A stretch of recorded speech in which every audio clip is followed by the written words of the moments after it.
I've made quite a few videos for this channel covering iconic two-stroke motorcycles from motorcycle history, bikes like the original Kawasaki H2 and the Yamaha RD350, as well as Honda's game-changing motocross bike, the Elsinore. We've also looked at the innovation in Grand Prix racing technology for two-strokes in the late 50s and how Suzuki essentially stole that innovation. Today, though, I want to look at the two-stroke motorcycle story as a whole, why two-strokes rose in popularity, how they were ultimately killed, and if there's maybe a future for this technology in today's world. Believe it or not, two-stroke motorcycles go almost as far back as four-strokes, with the first example patented in 1904 by the British company Scott. Scott's first production two-stroke, released in 1908, was nothing short of astounding. A liquid-cooled two-stroke twin making incredible power for this time, like 3 horsepower or so. And from the get-go, it proved to be superior, especially in hill climbing, where it dominated to such a degree that the higher-ups in charge of running these events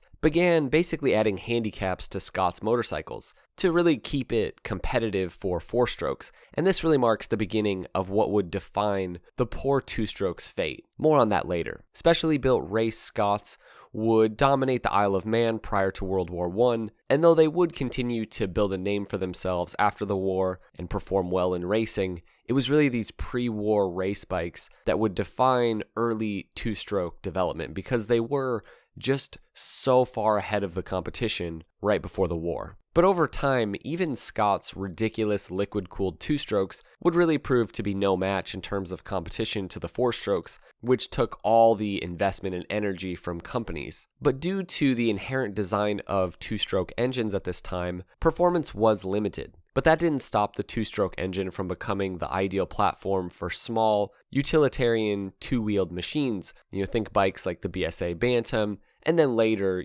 scooters would be sort of the perfect setup for the two-stroke. But in terms of performance, a 125cc two-stroke really couldn't go beyond about 8 horsepower. That is until the 1950s when Walter Cotton over at MZ figured out how to make two-stroke motorcycles the absolute fastest and most powerful two-wheeled machines in the world. The breakthrough came for Cotton from really engineering concepts learned when he was working for Germany during World War II, and specifically the key to making two-strokes create power came from the exhaust setup. Cotton realized that specifically shaped exhaust on two-strokes could create resonance. Essentially, what would normally be wasted pressure energy could be utilized back into the cylinder. This setup almost functions like a supercharger. That bulbous chamber takes the sound waves created by explosions in the combustion chamber and during the combustion stage and sends them back at the combustion chamber, forcing some of the exhaust gases back into the chamber during the compression stroke. Honestly, it's very complex, and in some ways, we don't fully understand how these mysterious things all work together. One writer says that a two-stroke engine isn't like a pump the way that a four-stroke is. A four-stroke engine is very simple, though there's more to it. We really do understand it. Whereas a two-stroke is more like an organ. But all you really need to know is that with this innovation, alongside rotary valves, two-strokes were suddenly creating 30% more power overnight because of Cotton's discoveries. Suzuki would ultimately steal this technology, along with MZ's star racer named Ernst Degner, and successfully defect him from West Germany. And then in Grand Prix racing through the 60s, two-strokes would slowly take over the smallest classes, despite Honda's harrowing attempts to beat them with their high-revving multi-cylinder four-stroke machines. But now that the secrets to making two-strokes more powerful and just faster, now that those secrets were in the hands of Japanese engineers, they rapidly advanced both on the racing and production side, making them not only faster and more powerful, but really more usable and more durable. Early two-stroke race bikes, like we see from MZ, were rather cantankerous and fragile. Quickly, we saw companies like Suzuki and Yamaha figure out how to not only make small two-stroke engines, but also large 500 and 750cc bikes. In '74, Suzuki was the first company to take the constructor's title with two-stroke machines, and by 1975, every single class in Grand Prix racing, including sidecar, was won by a two-stroke. They were lighter, simpler, they created more power and torque, and were just superior for racing purposes in pretty much every single way. There was literally now zero reason to attempt to compete against these machines with a lowly four-stroke. Meanwhile, companies like Suzuki and Yamaha, and especially Kawasaki, were well underway making some rather outlandish two-stroke motorcycles on the production side. Honda had declared its hatred for two-strokes in the mid-60s, but that's another part of the story. We'll get into that. During the 70s, you have to understand that all large street bikes were unruly, as engine power really outpaced frame and suspension technology and braking. But the big two-stroke motorcycles were another story altogether. Kawasaki's 500cc H2 Mach 3 and then the 750cc H2 Mach 4 were nicknamed the Widowmaker for their unpredictable and just outlandish power bands, coupled with the fact that these bikes already couldn't handle their own power, just made for a really dangerous street bike. The sweet spot for production two-strokes really was bikes like the 350cc Yamaha RD. This bike was light, it was usable, very powerful for its size. I mean, you could pop a wheelie easily, but really reliable and could hang with pretty much anything on the street in its day. The big two-stroke street bikes would have their day though. Riders found that inline fours from companies like Honda were more suited for road riding and touring, and ultimately the other companies would catch up with Honda in this matter and start making big inline four-strokes. So at this point, for the street, four-stroke was really winning over against two-stroke. By the 1970s, two-strokes were once again dominating on the dirt, as Scott had prior to World War I. Motocross was a budding new sport, especially here in America, and iconic two-stroke race dirt bikes were beginning to be specifically designed to dominate the sport. Long dead was the time of strapping high pipes to a street bike and calling it a dirt bike. Bikes from the likes of Mako and Boltaco, and then, the Honda Elsinore and Yamaha YZ250, they would become synonymous with American dirt biking as a whole. They were specifically designed for speed and performance on the motocross track, and you couldn't dominate motocross at this point if you didn't have a two-stroke. The ability to make power at any point, alongside the simple and reliable construction of these motorcycles, made two-strokes ideal for motocross and supercross in every class. Two-strokes were so good off-road, Honda's Elsinore came out just 10 years after Soichiro Honda vowed never to make a two-stroke, but it would go on to be one of the greatest two-strokes and greatest motocross bikes of all time. If you know anything about the 60s, you know Honda wouldn't just go make a two-stroke for no reason. No, they even knew that it was superior in pretty much every way. Now back in Grand Prix racing, through the 70s and 80s and 90s, smoky two-strokes were the fastest motorcycles that money could buy. Motorcycle racers have always found a home on really the unrideable. And though these decades mark the best and, the most exciting times in Grand Prix racing, they also represent some of the most dangerous times. Bikes like the Suzuki RG500 and Kawasaki KR500 and Honda NR500, these bikes proved to be unbeatable, but virtually impossible to handle and completely unruly. Despite Honda's second attempt at Grand Prix racing in the 80s, again with a rather odd attempt at getting more revs from a four-stroke engine in hopes of bringing down the two-strokes, it was hopeless. The screaming 500cc two-strokes could not be beat. Or could they? See, there's one villain prevalent in every space of the automotive world, whether you're on the racetrack or in production. So powerful and effective is this villain that even a two-stroke can't stand up to its sheer potential. And that is regulation. Remember those early two-stroke bikes from Scott? Back at the very dawn of motorcycle history and racing, remember how they were so good and so dominant that the stewards in charge had to limit them to keep things fair? Instead of, just letting the competition either make their four-strokes better or switch to two-strokes themselves, they used their regulatory power to bring down the real winners. Well, that would mark the beginning of a 100-year trend for two-strokes. Two-strokes just couldn't catch a break. Let's start with the first phase of the long, painful death of the two-stroke in racing. It starts on the dirt. In 1998, a landmark ruling from the AMA made it so that 450cc four-stroke dirt bikes could race against 250cc two-strokes. Makes sense, I guess. If you can't beat them, just handicap them. This isn't a new tactic. American Flat Track has been doing this for decades to keep Harley competitive. Now, in simple terms, this new rule killed the two-stroke dirt bike in competition. Pros ultimately switched to four-strokes, and when the pros do something, everybody else follows suit. Now, we'll get back to dirt bikes in a second, but that's really the gist of what happened. Next, the regulators came for two-strokes on the paved track. By the 2000s, in Grand Prix racing, the championship had passed hands quite a bit between Yamaha, Suzuki, and Honda, but in 2002, the FIM, that is, the regulatory body over Grand Prix racing, decided to make a change to the 500cc Premier class. This would essentially become MotoGP. And basically, they allowed four-stroke race bikes to be included with up to almost double the capacity of the two-strokes, who were forced to keep their 500cc limit. Honda, Suzuki, Yamaha, Aprilia,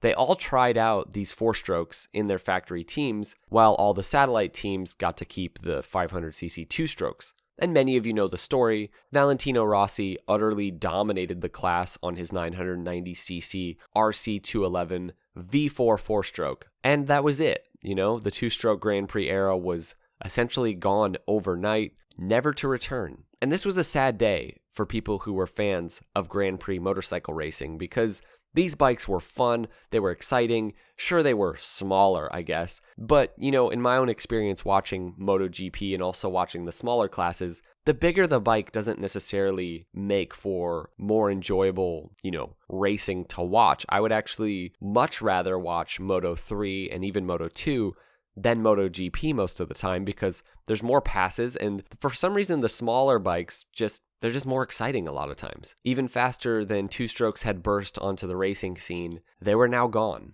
Now, the reason for these changes in motocross and Grand Prix racing is really simple. EPA regulations had already all but killed the two-stroke street bike on the production side, and the writing was really on the wall for two-strokes on the dirt. And also, an enduro bike can't really be a two-stroke because you can't take it on the street and then jump off of the street onto the dirt. And what's the point of having race bikes that you can't sell on Monday after you've won on Sunday? There was just at this point too great of a divide between what was being sold and what was being raced. See, the death of the two-stroke really goes back to the 1970s, when people started caring about things like smog and when emissions regulations really began. Now, of course, it is true that two-strokes are technically worse in terms of carbon emissions. I mean, they use 30% more fuel than a four-stroke equivalent. But the notion that these little two-stroke motorcycles, or even big two-stroke motorcycles, were at all responsible for